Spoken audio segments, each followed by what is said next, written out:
everyone, welcome to this class.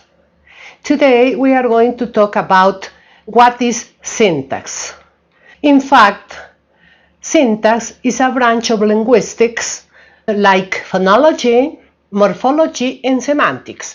Syntax deals with how words are put together to form phrases, how phrases are joined to form clauses, and how clauses form sentences.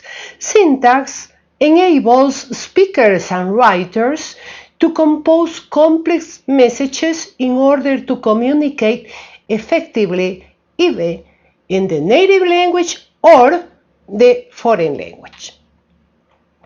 Heads and modifiers. Those terms refer to two very fundamental topics in syntax in order to do syntactic analysis. The head and its modifiers. The head is the key word in a phrase. It's the word that carries the most meaning. The head, in fact, controls all other words in a phrase. Modifiers provide additional information to the head words. For instance, we can have noun head words, we can have verb head words, preposition head words, and so on.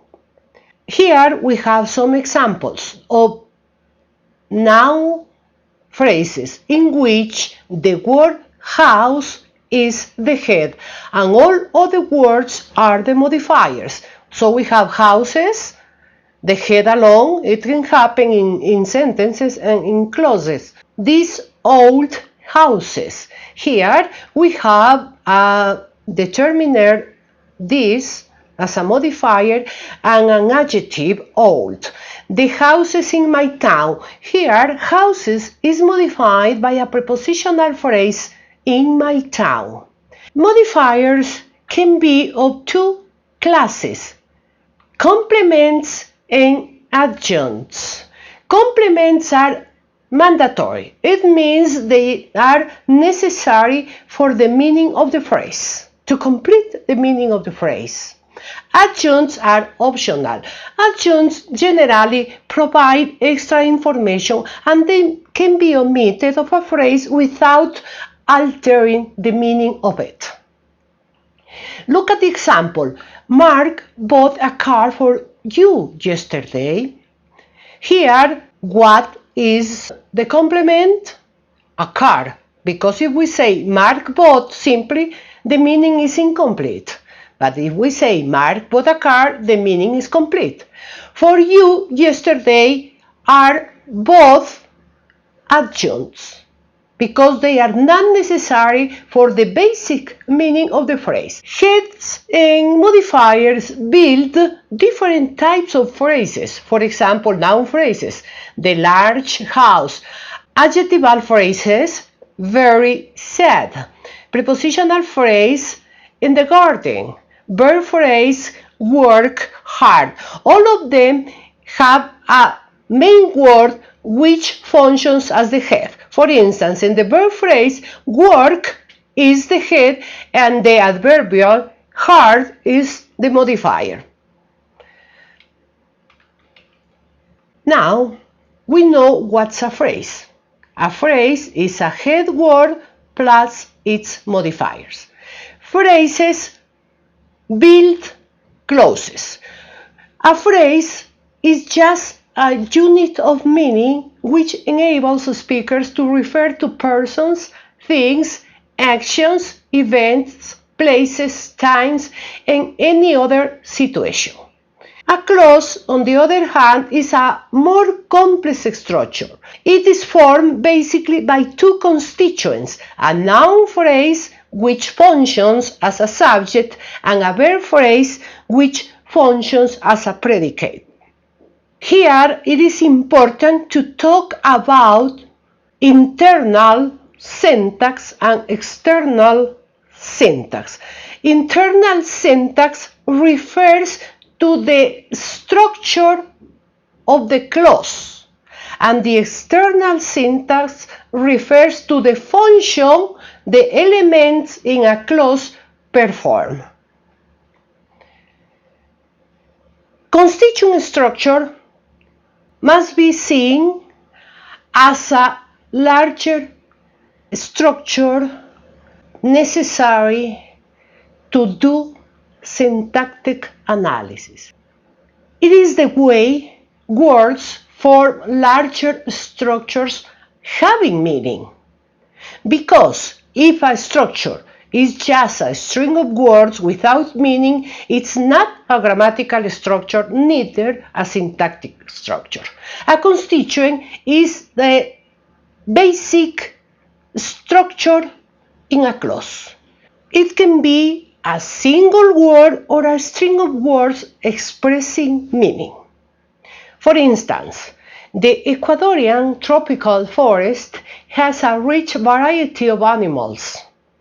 Here you can see that the noun phrase is the Ecuadorian tropical forest, where the head word is forest. All of the other elements are modifiers. And following the head word, we have a verb phrase.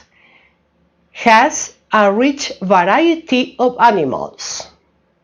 Here, the head word of the verb phrase is the verbal form has. In order to recognize phrases, we have some elements, some rules that help us to know what type of phrase it is. Phrases are known as constituents, and they can be moved from one position in the clause to another without changing the meaning of the clause. In this case, we have transposition. Look at the examples. Last Sunday, I went to the church. Here, we are going to move the constituent last Sunday, which is functioning as an adverbial of time. And we can say, I went to the church last Sunday. We change from initial position to ending or final position. A second way to recognize phrases is called substitution. Substitution shows that a single word can substitute for a string of words hanging together as a constituent, always functioning as a constituent. Be careful with this. Look at the example. We put the books on the desk. Now we are going to substitute on the desk for the word, for the adverbial there. And we say, we put the books there.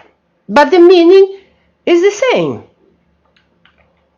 A fair rule to recognize that a string of words is a phrase, it is ellipsis. As you know, ellipsis deletes the second occurrence of the same constituent when two clauses are joined by the conjunction and. Look at the examples. My dog killed a rat. My dog ate the rat. We have two clauses. Now we are going to omit the noun phrase my dog in the second occurrence, in the second clause, and we will join with and we say my dog killed a rat and ate it. And we avoid the unuseful repetition of the same terms. Here we have completed lesson 1. God bless you. Thank you.